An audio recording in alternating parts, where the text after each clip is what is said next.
28 জানুয়ারি 2010 ঢাকা কেন্দ্রীয় কারাগার। রাত 9:30 থেকে 11টা পর্যন্ত ঢাকা কেন্দ্রীয় কারাগারের আশপাশ ও কারাগারের অভ্যন্তরের সব বিদ্যুৎ একযোগে বন্ধ হয়ে যায়। বন্ধ হয়ে যায় বললে ভুল হবে, বন্ধ করে দেয়া হয়। 1.5 ঘন্টা ঢাকা কারাগারের মতো স্পর্শকাতর জায়গায় কেন বিদ্যুৎ বন্ধ করে রাখা হয়েছিল সেটা একটু পরে বলি। আগে বিদ্যুৎ আবার ফিরে আসার পর কারাগারের অবস্থা কেমন ছিল সেটা বর্ণনা করা যাক।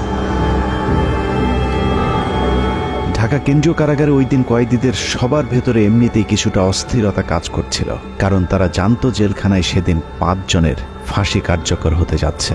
আর যে 5 জনের ফাঁসি কার্যকর হতে যাচ্ছে তারা সকলেই ছিল অত্যন্ত বিনয়ী, কারাগারের সকলের প্রিয় মানুষ।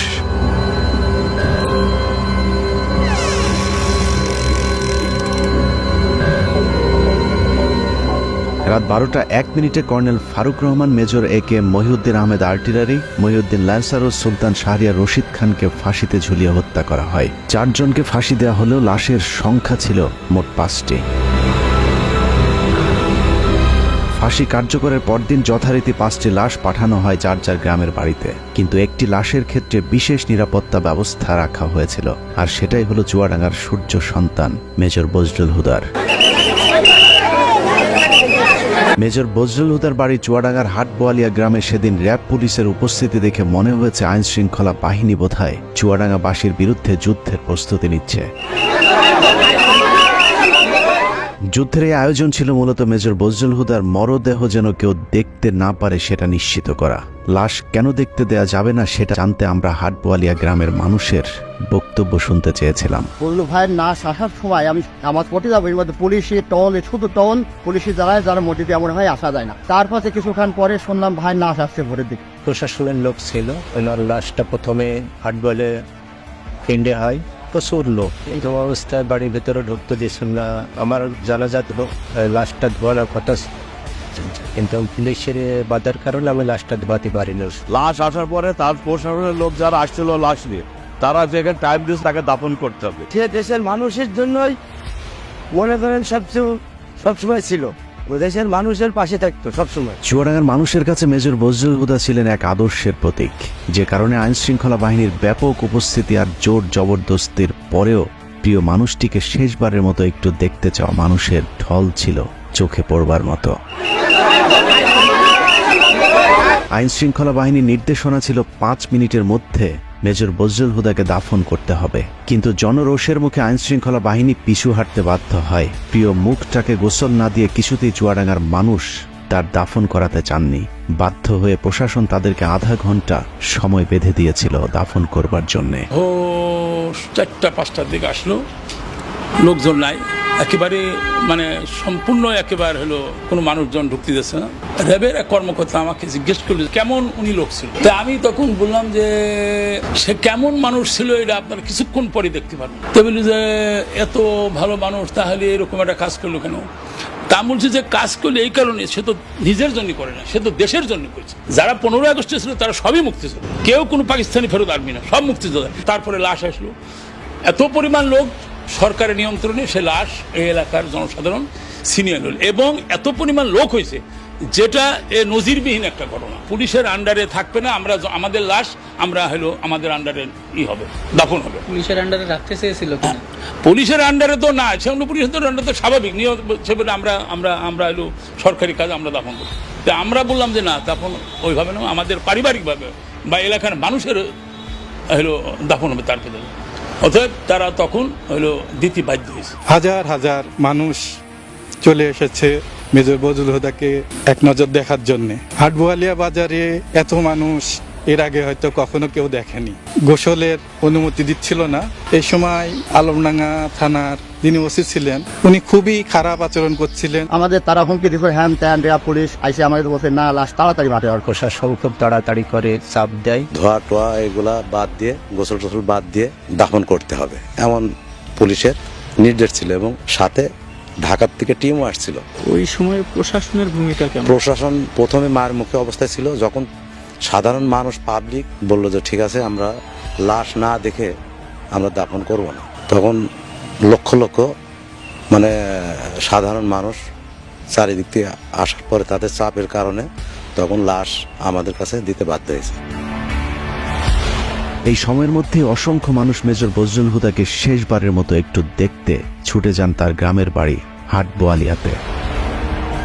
3 জেলার জনগণের কারণে প্রশাসনের লোক এখানে পিছিয়ে আটকে যায়। তারা এখান থেকে সরে যাওয়ার পর এখানে জনগণের ইচ্ছা মতো তাদের দেখানো হয়েছে। মাটি দেওয়ার চাইছিল, তো এখান থেকে লেট করানো হলো যে একটু পরে লাশটা মাটি দেওয়া হোক, এই হিসাবে একটু দেরি করে লাশ দেখার পরিপ্রেক্ষিতে আমরা দেখছিলাম।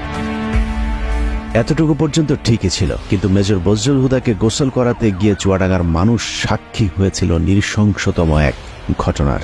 কাফনের কাপড় সরাতেই দেখা যায় মেজর বজলুল হুদাকে আসলে ফাঁসি দেওয়া হয়নি, তাকে জবাই করে হত্যা করা হয়েছে। মুক্তিযুদ্ধের জেনারেল ওসমানীর পিএস সাবেক সংসদ সদস্য আপনাদের প্রিয় সন্তান প্রশাসনমূলক বিচারের মধ্য দিয়ে হত্যা করা হয়েছে। আমরা এ হত্যার বিচার চাই। ইনশাল্লাহ বাংলার মাটিতে তাকে হত্যার বিচার একদিন হবে। সে ফেরেস্তা তুললো, সে কোনো অপরাধ কারোর সাথে করেনি, মানুষের উপকার করেছে। বলারের কাপড় খুলে দেখি যে এখান থেকে এত দূর, মানে 2 ইঞ্চি না, একদম পুরো মানে ছুরি চালালে যেভাবে হয়, কসাইরা যেভাবে ছুরি চালালে যেভাবে কাটেন ওইভাবে কাটা, সুতা 3-4 পর্ব করে সেটা দিয়ে সেলাই করা, হাতে পায়ে কোথাও পুরো আঘাতের চিহ্ন নাই। এটা জবাই করা, এটা তার ফাঁসি না, কোনো রদগাটা নাই, কিছু নাই। গলায় ছিল একটা টেপটা সরিয়ে দেখলাম হাতটা ঢুকে গেল, পট সুতো দিয়ে কালো সুতো দেয় তার সেলাই করা অনেক দূরে রক্ত টপ টপ টপে পড়তে আসে। তালা কাটা ছিল, এটা আমরা দেখেছি। গলায় হালকা দাগ থাকে, গলা তো কানা কাটা তো গলা সেলাই থাকে না। কবরস্থানে যখন মাটি দিছে তখনও কাফনের রক্ত ভিজে গেছে। ফাঁসি দেওয়ার নামে তাকে জবাই করা হয়েছে। লাশটা কি আপনি দেখছিলেন? জি জি, আমি লাশটা দেখেছি, চকচকে দেখেছি। লাশ ওনার গলাটা কাটা ছিল এবং সেইখান থেকে অনবরত রক্তক্ষরণ হচ্ছিল। তা লাশটা কেমন দেখছিলেন বলেন? লাশটা দেখছি যে এলো তো লাশ জেল কোড অনুযায়ী সেরকম তো হলো জবাই করা হয় না, কিন্তু পুরাপুরি জবাই করেছে। সে হলো একটা হত্যাকাণ্ড, পুরা রক্ত বাড়াচ্ছে। কেমন ছিল এটা একটু? একেবারে সম্পূর্ণ গলা কাটিয়ে রক্ত বাড়াচ্ছে। তখন পর্যন্ত যখন আসে তখন পর্যন্ত রক্ত বাড়াচ্ছে। গলা কাটার পরে ওখানে সেলাই টেলাই দেওয়া এরকম কিছু দাগ? না, সেলাই কাটিয়েছে, কাটার পরে তারপরে হলো সেলাই দিচ্ছে। কফিন খোলার পরে আমরা তখন দেখি যে তার মুখ এবং সবকিছু রক্তে ভেজা। ফাঁসি দেওয়া লাশ তো মানে রক্ত থাকার কথা না। তারপর যখন গোসল করানোর জন্য নেওয়া হয়, দেখি যে গলার এখান থেকে এ পর্যন্ত কাটা এবং মোটা সুতা দিয়ে সেলাই করা। ধোয়ানোর পরও যখন খাটিয়ে করে লাশ নিচ্ছি তখনও রক্ত কিন্তু তাজা রক্ত টপ টপ বসছে। ভিডিওর সময় কি দেখেছিলেন একটু বলেন তো? ভিডিও করার সময় দেখছিলাম এই সাইডে একটা বড় আকারে একটা দাগ দেখছিলাম।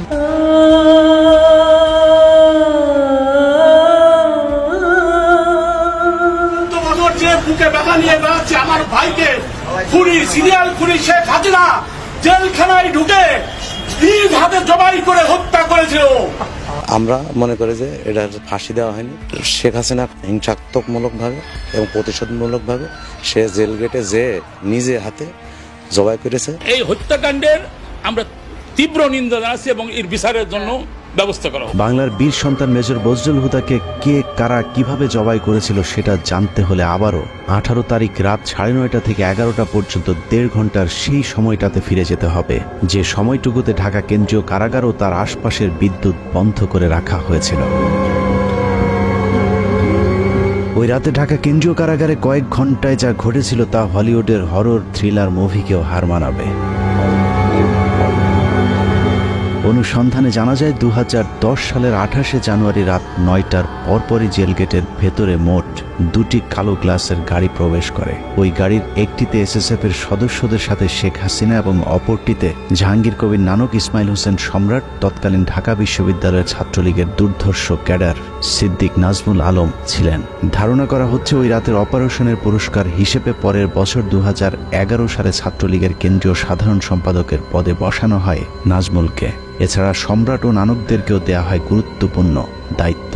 এর বাইরে ওই গাড়িতে ভয়ঙ্কর কুৎসিত দেখতে বড় গোফওয়ালা একজন মানুষ ছিল, যার নাম পরিচয় আমাদেরকে কেউ নিশ্চিত করে বলতে পারেনি। ডিএমপি কমিশনার একেএম শহীদুল হক সাহেব ছিলেন, স্বরাষ্ট্র সচিব যে আব্দুল সামান সাহেব ছিলেন, কারা মহাপরিদর্শক যে ব্রিগেডিয়ার জেনারেল আশরাফুল ইসলাম খান উনিও ছিলেন, আর সম্ভবত ঢাকার ডিসি ছিলেন উনি জিল্লুর রহমান, ঢাকা জেলার ম্যাজিস্ট্রেট অমিতাভ সরকার উনিও ছিলেন ওইখানে, আরো বেশ কিছু লোকজন ছিল। গোয়েন্দা সংস্থার সাবেক এই কর্মকর্তা জানান ওই রাতে মোট 2টি ফাঁসির মঞ্চ তৈরি করা হয়েছিল। এই 2টি ফাঁসির মঞ্চে দুজন দুজন করে মোট 4 জনকে ফাঁসি দেওয়া হয়। দূর থেকে কোন 4 জনকে ফাঁসি দেওয়া হয়েছিল সেটা বোঝা না গেলেও 5ম জনকে ফাঁসি দেয়া তো দূরের কথা, মঞ্চেই তোলা হয়নি। কিন্তু লাশ বের করবার সময় জেলখানা থেকে মোট 5টি লাশবাহী গাড়ি বের হয়েছিল। ফাঁসি থাকে সাধারণত সেই দিন, তো এটা নর্মাল প্রসিজিওর। জেলখানায় নিরাপত্তাটা বেশ স্ট্রং থাকে। সেই দিনও যেটা আমাদের বেশ আলোচিত হয় জেলখানায়, ওই ফাঁসির মঞ্চের কাছে যে 4টা লাশ গাড়িতে উঠানো হয়, কিন্তু আরেকটা লাশ ঠিক প্রশাসনিক ভবনের ওখান থেকে নিয়ে গাড়িতে উঠানো হয়। এই ব্যাপারটা একটু অস্বাভাবিক। একই জায়গায় ছিল না। না, এটা তো আসলে 4টা যেটা লাশ প্রথমে উঠানো হলো, এটা তো ফাঁসির মঞ্চের কাছাকাছি, যেটা ন্যাচারাল। ওখানে ফাঁসির পরে ওখান থেকে লাশটা গাড়িতে উঠানো হয়, কিন্তু আরেকটা লাশ যেটা প্রশাসনিক ভবন থেকে বের করা হয়, এটাই হলো, এটার একটা ডিস্টেন্সের ব্যাপার আছে যে এখান থেকে কেন লাশ আসবে এবং কেনই বা এটা গাড়িতে উঠানো হবে, এটাই হলো প্রশ্ন। এই ব্যাপারটা নিয়ে পরের দিন বেশ আলাপ আলোচনা হয় জেলখানার ভিতরেও। ব্যাপারটা একটু অস্বাভাবিক। রাতে শেখ হাসিনার সাথে জেলখানার ভেতরে প্রবেশ করা খুনিরা সোজা চলে যায় প্রশাসনিক ভবনে, আর শেখ হাসিনা পুলিশ, র্যাব এবং স্বরাষ্ট্র মন্ত্রণালয়ের কর্মকর্তাদের সাথে দাঁড়িয়ে থেকে 4 জনের ফাঁসি নিজে প্রত্যক্ষ করেন। ধারণা করা হয় আসলেই তাদেরকে ফাঁসি দেওয়া হচ্ছে কিনা সেটা নিশ্চিত করতেই শেখ হাসিনা সেখানে উপস্থিত ছিলেন। ফাঁসি কার্যকর হবার পরপর শেখ হাসিনাও চলে যান প্রশাসনিক ভবনের ভেতরে। সেখান থেকে রাত 1টার কিছু আগে শেখ হাসিনা ও তার সাথে থাকা খুনিরা সেই একই পাজেরো গাড়িতে করে জেলখানা থেকে বের হন। কারাগারের অন্য আরেকটি সূত্র বজলুল হুদার পরিবারকে জানিয়েছিলেন, সেই রাতে বজলুল হুদাকে কারাগারের প্রশাসনিক ভবনের একটি কক্ষে জবাই করা হয়েছিল, যেখানে শেখ হাসিনা নিজে উপস্থিত ছিলেন এবং বজলুল হুদাকে জবাইয়ের আগে তার বুকের উপর পা চাপা দিয়ে রেখেছিলেন শেখ হাসিনা নিজে। সে রাতে শেখ হাসিনা সহ তার সাথে থাকা সব খুনির গায়ে রক্ত লেগেছিল, কিন্তু সম্রাটের গায়ে সাদা টি শার্ট থাকায় সেটা অনেকের চোখেই পড়েছিল। ওই পরের দিন একটা বিষয় খুব আমাদের 2-1 নজরে আসে যে প্রধানমন্ত্রী জাহাঙ্গীর কবির নানক, সম্রাট আর নাজমুল যখন প্রশাসনিক ভবন থেকে বাইরে আসে, তখন এই সম্রাটের গায়ে রক্তের দাগ ছিল। 2-1 এটা দেখতে পায়। এখন ব্যাপারটা হয়েছে যে এই ধরনের জিনিসগুলো তো আমরা গ্যারান্টি দিয়ে বলতে পারছি না, কিন্তু তখন ওই সময় যে সমস্ত লোকজন উপস্থিত ছিল, যে এখন তারা সবাই এখন বাংলাদেশে বেশিরভাগই আছেন, পুলিশের প্রশাসনের মধ্যেও আছেন, এই সমস্ত অফিসার বা লোকজন যারা উইটনেস ছিল, যারা সাক্ষী ছিল, তাদেরকে এখন ধরলেই এই জিনিসটা মোটামুটি তদন্তের আওতায় আনা যায়। এবং তাদের পরিবার যেটা অভিযোগ করে যে তাকে জবাই করে মারা হয়েছে, এবং এই যে অস্বাভাবিক অ্যাক্টিভিটিস গুলো যেগুলো জেলখানার মধ্যে দেখা গেছিল ফাঁসির সময়, ফাঁসির পরবর্তীতে, এটা পরিষ্কার তদন্তের মাধ্যমে বের করাটা খুবই সহজ। ঘটনার বর্ণনা শুনে অনেকের কাছেই হয়তো অসম্ভব, অবিশ্বাস্য এক গল্পের মতো মনে হচ্ছে। তবে আপনি যদি শেখ হাসিনার ব্যক্তিগত সহকারী মতিউর রহমান রেন্টুর আমার ফাঁসি চাই বইটি পড়ে থাকেন, তাহলে আপনার কাছে শেখ হাসিনার চরিত্রের সাথে আজকের ঘটনাটি হুবহু মিলে যাবে। মতিউর রহমান রেন্টুর তথ্য অনুযায়ী শেখ হাসিনা যেদিন মৃত্যুর খবর শুনতেন সেদিন স্বাভাবিক দিনের চেয়ে অনেক বেশি খেতেন। এই ঘর থেকে ওই ঘরে দৌড়ে পৈশাচিক এক উল্লাস করতেন তিনি। জাহানারা ইমাম যেদিন মারা যায় সেদিন শেখ হাসিনা বিছানার উপরে উঠে 2 হাত দিয়ে কাপড়ের 2 মাথা ধরে নাচছিলেন, কারণ তিনি জাহানারা ইমামকে তার প্রতিদ্বন্দ্বী মনে করতেন। এক কথায় শেখ হাসিনা একজন নরপিশাচ, রক্তপিপাসু, মানসিক বিকারগ্রস্ত একজন উম্মাদ, যে কারণে একজন মানুষ যার আর কয়েক ঘন্টা পরে ফাঁসি কার্যকর হবে তাকেও নৃশংসভাবে জবাই করে হত্যা করবার কথা চিন্তা করতে পারে। একটু চোখ বন্ধ করে ভেবে দেখুন কত নৃশংস নরপিশাচের হাত থেকে আল্লাহ আমাদেরকে বাঁচিয়ে দিয়েছেন। শেখ হাসিনা নাই, শেখ হাসিনা চলে গেছে, শেখ হাসিনা পালায় না। যাই হোক, 15 আগস্টের বীর মুক্তিযোদ্ধা মেজর বজলুল হুদাদেরকে আমরা সম্মান দিতে পারিনি, যে কারণে আজ আবারও শেখ মুজিবের প্রেতাত্মা আমাদের উপর চেপে বসেছিল।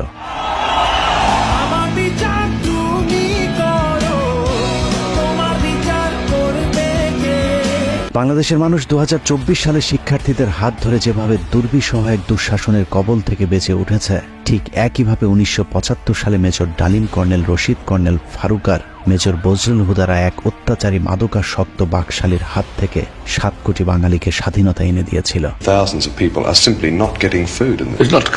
শেখ হাসিনার দুঃশাসন আমরা চোখে দেখেছি, কিন্তু শেখ মুজিবেরটা আমাদের থেকে আড়াল করে রাখা হয়েছে বলেই আমাদেরকে এখনো তাকে বিতর্কের ঊর্ধ্বে রাখার কথা শুনতে হয়। কিন্তু বাস্তবে শেখ মুজিব তার পরিবার আর দলের লোকজন ছাড়া অন্য সবাইকে তার কৃতদাসে পরিণত করেছিল।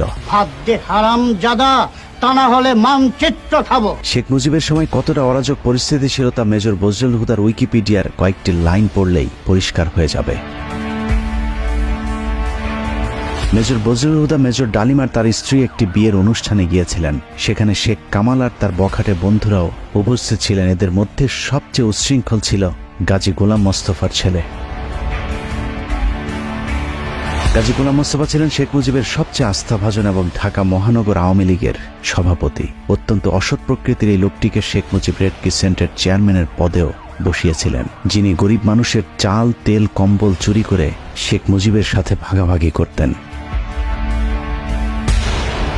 ক্ষমতার দাপটে বিয়ের অনুষ্ঠানে আসা মেজর ডালিমের স্ত্রীকে অসম্মান করার সাহস দেখিয়েছিল শেখ কামালের বন্ধুরা। এ সময় মেজর ডালিম ও বজরুল হুদার সাথে শেখ কামাল বাহিনীর ধস্তাধস্তির এক পর্যায়ে তারা মেজর ডালিম ও তার স্ত্রীকে তুলে নিয়ে যায়। তাদের খোঁজে একদল সেনাবাহিনী গোলাম মোস্তফার বাসায় অভিযান চালালে শেখ মুজিব তার পুত্র শেখ কামালের বখাটে বাহিনীর কোনো বিচার না করে উল্টো মেজর ডালিম ও বজরুল হুদার সেনাবাহিনী থেকে কমিশন বাতিল করে দেন। এভাবেই পুরো দেশটাকে বর্তমান শেখ হাসিনার মতোই পারিবারিক সম্পত্তিতে পরিণত করেছিলেন Sheikh Mujibur Rahman. Sheikh Mujibur Rahman not deal with the political movement in a democratic way. He was virtually controlling the public, but he could not face the criticism. Mujib ক্ষমতায় টিকে থাকার জন্য হাজার হাজার রাজনৈতিক কর্মীকে হত্যা করে, আর রক্ষী বাহিনীকে দিয়ে উনি উনার রাষ্ট্র ক্ষমতা টিকিয়ে রাখা দলের শাসন করার চেষ্টা করলেন। এসব কারণেই 2024 সালের মতো 1975-এর 15ই আগস্টে বাংলাদেশ সেনাবাহিনীর পাশাপাশি ছাত্র, শিক্ষক, পুলিশ সহ সর্বস্তরের মানুষ আনন্দ উল্লাস করেছিলেন। This is how Dhaka looks today. The same tanks on the streets, soldiers still on guard, and yet it is almost as if nothing had happened. There was no rioting, almost no reaction to Sheikh Mujib's murder. Sheikh হাসিনাকে যেভাবে কুকুরের মতো পালিয়ে যেতে হয়েছে, কেউ তার রক্ষায় এগিয়ে আসেনি। ঠিক একইভাবে শেখ মুজিবের লাশ ধানমন্ডি 32 নম্বরে পড়েছিল। কেউ শেখ মুজিবকে একটু দেখতেও আসেনি। কেউ কোনো পদক্ষেপ নিল না। ওই লাশ পড়ে থাকলো 32 নম্বরে। কেন? এত বড় সংগঠন, এত নেতা কোথায় ছিল? জানা যায় লোকজন ডেকে পাওয়া যায়নি। 570 সাবানা রিলিফের কাপড়ে দাফন করা হয়েছিল বাকশাল মুজিবকে। আবার কি এক টুকরো কাফনের কাপড়ও নিয়ে যাননি, কাপড়ের পাট ছিঁড়ে তারপর সেই কাফন দেওয়া হয়েছিল। অন্যদিকে মেজর বজরুল হুদাদের জানা যায় পুলিশ দিয়েও মানুষের বাঁধ ভাঙা জোয়ার আটকে রাখা যায়নি। মানুষের চাপে আধা ঘন্টার মধ্যে দুবার জানাজার নামাজ পড়ানো হয়েছিল। ওখানে যারা জানাজায় অংশগ্রহণ করতে পারেনি, দ্বিতীয় জানাজায় নগরবালা ঈদগাহ মাঠে লক্ষ লক্ষ জনগণ সবাই লাইন ধরে দেখছে, দেখার পরে এখানে তাকে দাফন করা হয়েছে। মেজর ডালিম হুদাদের জন্ম আছে, মৃত্যু নেই। মরণের মধ্য দিয়ে তারা অমর হয়ে আজীবন বেঁচে থাকবে এদেশের মানুষের হৃদয়ে। ভাইয়ের কথা বলে শেষ করতে